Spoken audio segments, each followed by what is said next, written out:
Hello বন্ধুরা, welcome to only sports view. তো এই ভিডিওতে ইন্ডিয়ান ফুটবল আইএসএল নিয়ে বেশ কিছু ট্রান্সফার আপডেট রয়েছে এবং এর পাশাপাশি মোহনবাগানের এএফসি চ্যাম্পিয়ন্স লিগ 2 নিয়ে একটা আপডেট রয়েছে এবং এর পাশাপাশি ডুরান্ড কাপ নিয়েও আপডেট রয়েছে।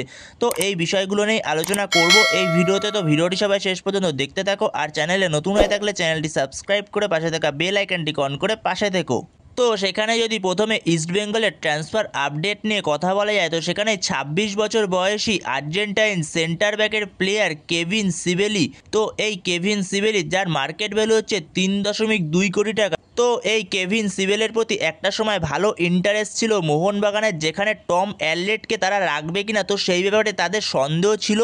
তো পরবর্তী সময় তো টম অ্যালরেডের সঙ্গে তারা কন্ট্রাক্ট এক্সটেনশন করে নেয় মোহনবাগান ম্যানেজমেন্ট, যেখানে কেভিন সিবেলের সঙ্গে কথাবার্তাও বলছিল মোহনবাগান ম্যানেজমেন্ট। তো পরবর্তী সময় যখন মোহনবাগান ম্যানেজমেন্ট টম অ্যালরেডের সঙ্গে কন্ট্রাক্ট এক্সটেনশন করে নেয়, তো তারপর থেকে আর কোনো রকম কথাবার্তা বলে না এই কেভিন সিবেলের সঙ্গে। তো এখন বর্তমান সময় ইস্টবেঙ্গল এই কেভিন সিবেলের সঙ্গে কথাবার্তা বলছে, এই আর্জেন্টাইন সেন্টার ব্যাকের সঙ্গে কথাবার্তা বলছে।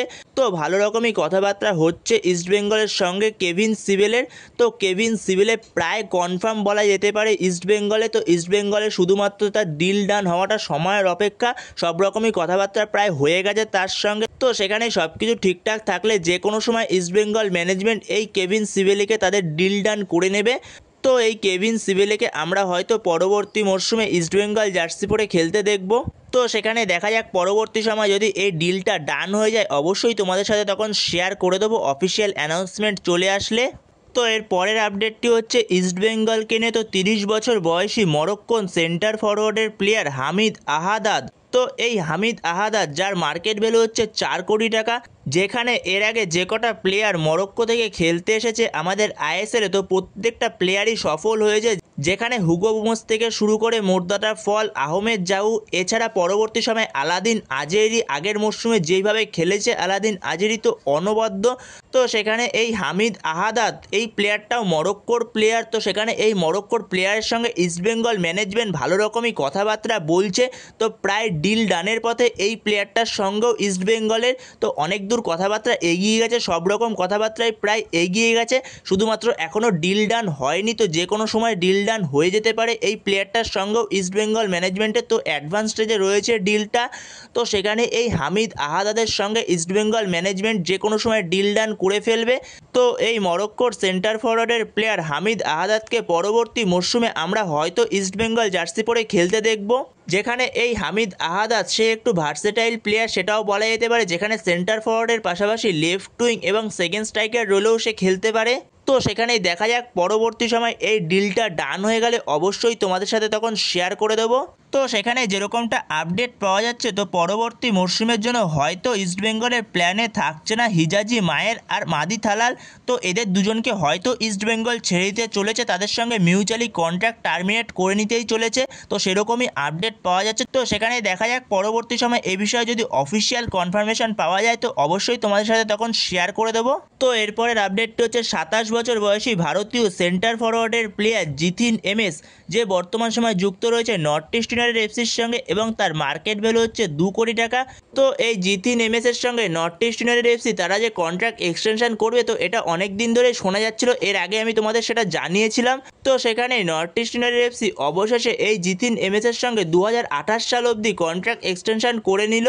তো এর পরের আপডেটটি হচ্ছে ডুরান্ড কাপকে নিয়ে। তো ডুরান্ড কাপ হয়তো কিছুটা পিছিয়ে যাবে, যেহেতু আইএসএল নিয়ে সমস্যা চলছে, আইএসএল আদৌ হবে কি না। তো সেখানে আইএসএলের টিমগুলো তারা ডুরান্ড কাপ খেলতে চাইছে না, যেখানে মোহনবাগানও চাইছে না, বেঙ্গালুরু এফসি, এছাড়া Kerala blaster FC, Chennaiyin FC, FC Goa. তো এই আইএসএলের টিমগুলো তারা ডুরান্ড কাপ খেলতে চাইছে না। তো সেখানে সমস্যা হচ্ছে, যদি এই টিমগুলো না খেলে ডুরান্ড কাপে, তাহলে ডুরান্ড কাপটা কীভাবে অনুষ্ঠিত হবে। তো তাহলে বেশিরভাগ মানুষই ডুরান্ড কাপ দেখবে না, যেখানে কেরালা ব্লাস্টার এফসি, মোহনবাগান, বেঙ্গালুরু এফসির মতো যদি টিম না খেলে ডুরান্ড কাপে। তো সেখানে দেখা যাক পরবর্তী সময় ডুরান্ড কাপ নিয়ে আর কোনো আপডেট পেলে অবশ্যই তোমাদের সাথে তখন শেয়ার করে দেবো। তো এর পরের আপডেটটি হচ্ছে এএফসি নিয়ে। তো এএফসিতে পরবর্তী মরশুমে আমাদের ইন্ডিয়া থেকে কোনো টিম নাও খেলতে পারে, যেখানে এফসি গোয়া, মোহনবাগান বা মুম্বাই সিটি এফসির মতো টিম যারা আইএসএল লিগ শিল্ড জেতে, তারা এএফসির কম্পিটিশন খেলতে যায়। তো সেখানে এই টিমগুলো হয়তো পরবর্তী মরশুমের এএফসির কোনো কম্পিটিশন খেলতে পারবে না, যেখানে মোহনবাগানের মতো টিম তারা কোনো এএফসির কম্পিটিশন খেলতে পারবে না যদি না আইএসএল হয়। কারণ প্রতিটা টিমকে মিনিমাম 27টা ম্যাচ খেলতেই হয় যদি এএফসির কম্পিটিশন খেলতে হয়।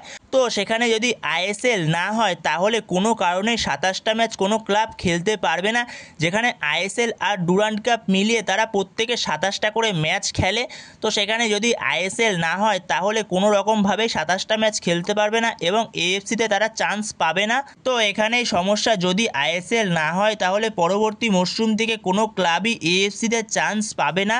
তো সেখানে দেখা যাক পরবর্তী সময় আইএসএল নিয়ে কি আপডেট আসে। তো সেখানে আইএসএল এই মরশুমে এখনও পর্যন্ত হবে কি হবে না, তো এই ব্যাপারে কোনো খবর নেই এখনও পর্যন্ত। সেখানে দেখা যাক, হোপফুলি আইএসএল হবে এই মরশুমে। যদি না আইএসএল না হয় তাহলে ইন্ডিয়ান ফুটবলের অনেক বড় ক্ষতি হয়ে যাবে। তো সেখানে হোপফুলি সব কিছু ঠিকঠাক হয়ে গিয়ে আইএসএল শুরু হবে আবার যেরকম করে আইএসএল হয়। তো বন্ধুরা এই ভিডিওতে এই পর্যন্তই। তো এই ভিডিওতে এই আপডেটগুলো নিয়ে আলোচনা করার ছিল। তো ভিডিওটি ভালো লাগলে অবশ্যই লাইক শেয়ার সাবস্ক্রাইব করতে ভুলো না। তো নেক্সট ভিডিওতে দেখা হচ্ছে, ততক্ষণের জন্য বাই বাই।